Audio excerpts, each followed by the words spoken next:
ಅದೇನೇ ಇರಲಿ, ಇವತ್ತು ಪ್ರತಿ ಕುಟುಂಬಕ್ಕೆ ಒಂದು ಕುಟುಂಬಕ್ಕೆ 4 ರಿಂದ 5 ಸಾವಿರ ರೂಪಾಯಿ ಒಂದು ತಿಂಗಳಿಗೆ ಬರಾಗ್ ಮಾಡಿದ್ದೇವೆ.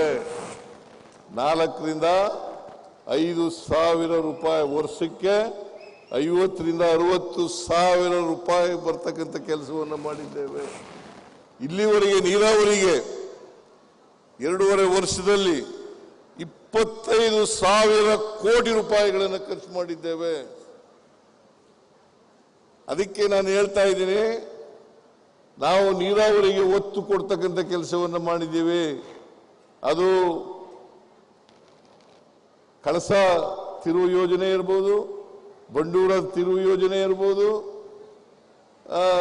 ಅಪ್ಪರ್ ಕೃಷ್ಣ ಯೋಜನೆ ಇರ್ಬೋದು, ಅಪ್ಪರ್ ಭದ್ರಾ ಯೋಜನೆ ಇರ್ಬೋದು, ಮತ್ತೆ ಯಾವುದೇ ಯೋಜನೆ ನೀರಾವರಿ ಯೋಜನೆಗಳಿರ್ಬೋದು, ಆ ಯೋಜನೆಗಳನ್ನು ನಾವು ತ್ವರಿತಗತಿಯಲ್ಲಿ ಮಾಡ್ತೇವೆ ಅಂತಕ್ಕಂಥ ಮಾತುಗಳನ್ನು ಹೇಳಲಿಕ್ಕೆ ಬಯಸ್ತಾ ಇದ್ದೇನೆ. ನಾವು ಈಗ ಕೇಂದ್ರ ಸರ್ಕಾರಕ್ಕೆ ದುಡ್ಡು ಕೇಳ್ತೀವಿ.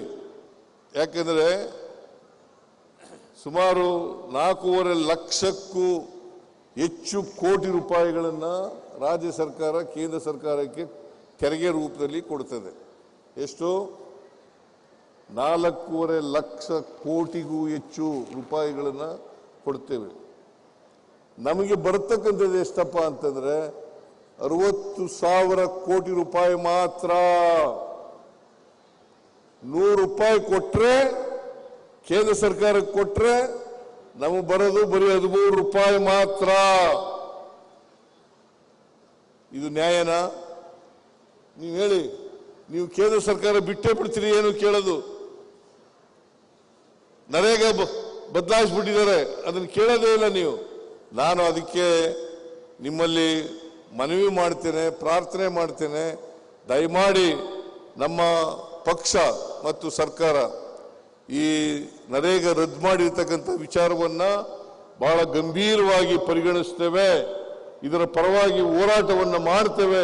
ಮತ್ತೆ ಮರುಸ್ಥಾಪನೆ ಮಾಡಬೇಕು, ಮನ್ರೇಗಾವನ್ನು ಮರುಸ್ಥಾಪನೆಯನ್ನು ಮಾಡಬೇಕು ಅಂತಕ್ಕಂಥ ಹೋರಾಟವನ್ನು ಮಾಡ್ತೇವೆ. ನೀವು ನಮ್ಮ ಜೊತೆ ನಿಲ್ಲಬೇಕು ಅಂತಕ್ಕಂಥ ಮಾತುಗಳನ್ನು ಹೇಳಲಿಕ್ಕೆ ಬಯಸ್ತಾ ಇದ್ದೇನೆ. ಕೈ ಎತ್ತಿ ನೋಡೋಣ.